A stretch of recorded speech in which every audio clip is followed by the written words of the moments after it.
తిరుపతి పర్యటన ముగించుకుని తిరుగు ప్రయాణంలో టీడీపీ జాతీయ వర్కింగ్ ప్రెసిడెంట్, ఆంధ్రప్రదేశ్ రాష్ట్ర మంత్రి నారా లోకేష్ను టీడీపీ రాష్ట్ర కార్యదర్శి అన్న అనిత యాదవ్ దంపతులు మర్యాదపూర్వకంగా కలిశారు.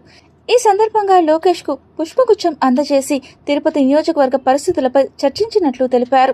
రాష్ట్రంలో అభివృద్ధి, సంక్షేమాన్ని రెండు కళ్లులా భావించి రాష్ట్ర ముఖ్యమంత్రి నారా చంద్రబాబు నాయుడు కూటమి ప్రభుత్వం అహర్నిశలు శ్రమిస్తూ ప్రజలందరికీ సంక్షేమ పథకాలను అందించడంలో సఫలీకృతం అయ్యామని, రానున్న రోజుల్లో మరెన్నో సంక్షేమ ఫలాలతో ప్రతి ఇంటికి చేరవేసేందుకు కూటమి ప్రభుత్వం శ్రమిస్తుందని తెలిపారు.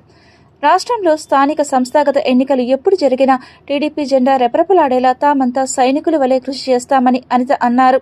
పార్టీ బలోపేతం, రాబోయే కార్యాచరణపై లోకేష్ పలు సూచనలు చేసినట్లు అన్న అనిత యాదవ్ ఓ ప్రకటనలో తెలిపారు.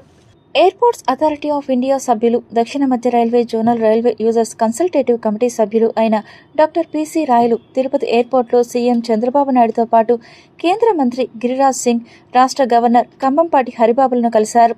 దేశ, రాష్ట్ర అభివృద్ధికి కేంద్ర రాష్ట్ర ప్రభుత్వాల సమన్వయం చాలా అవసరం. మౌలిక వస్తువులు, విమానయానం, రైల్వేలు, పోర్టులు, పర్యాటకం, సూక్ష్మ రంగాల అభివృద్ధిపై ప్రముఖుల దృష్టికి తీసుకెళ్తూ దేశాన్ని అభివృద్ధి పథంలో నడిపించేలా కృషి చేస్తున్నారని అన్నారు. అంతకుముందు ముఖ్యమంత్రి నారా చంద్రబాబు నాయుడుకు పుష్పగుచ్చాన్ని అందజేసి స్వామివారి చిత్రపటాన్ని జ్ఞాపికగా అందజేశారు. ఆంధ్రప్రదేశ్ రాష్ట్రాన్ని భారతదేశంలోనే ప్రథమ స్థానంలో నిలిపేందుకు అహర్నిశలు ముఖ్యమంత్రి నారా చంద్రబాబు నాయుడు శ్రమిస్తున్నారని తెలిపారు.